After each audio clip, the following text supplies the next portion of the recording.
Hello guys, naisipan ko nga palang magluto ng itlog. Kaso wala akong mahanap na itlog ng pugo. Kaya ito na lang ang ating lulutuin. Ilagay na natin sa ating kaserola pa isa-isa. Pagtapos nyan, lagyan natin ng konting tubig at pakuluan natin ito. Kapag luto na, tatanggalin naman natin yung balat ng itlog. Pagkatapos nating balatan, itabi na muna natin ito. Kunin naman natin yung giniling na karne at lagyan natin ito ng konting asin. Isunod naman natin ilagay yung sibuyas. Mas maraming sibuyas, mas masarap.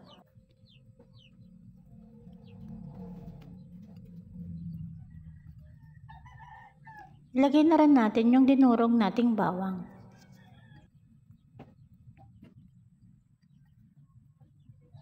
At maglalagay rin tayo ng paminta at saka ng seasoning, pampadagdag lasa sa ating lulutuin.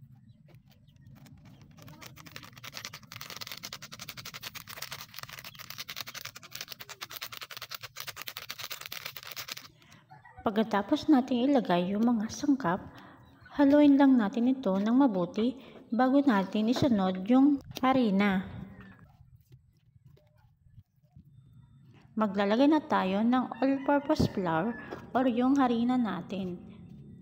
So ito ay 120 grams lamang. Haluin lang natin ito ulit ng mabuti bago natin balutin yung nilagang itlog.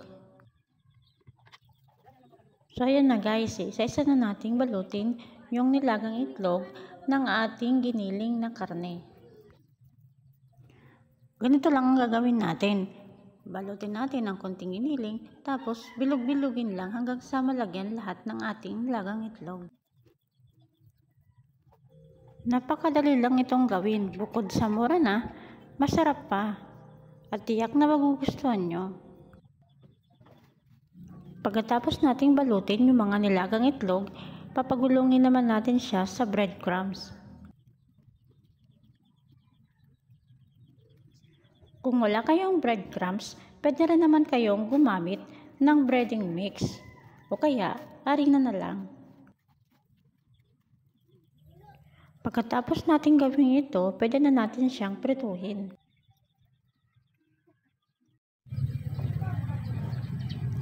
Painitin muna natin yung kawali bago tayo maglagay ng mantika.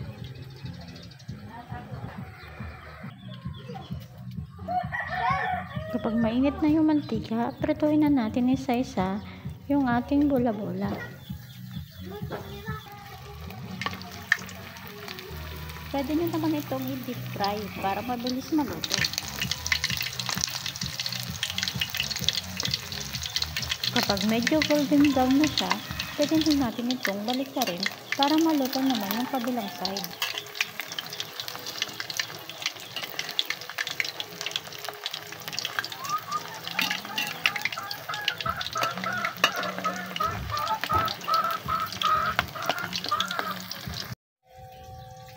So ito na guys ang ating meaty egg delicious food.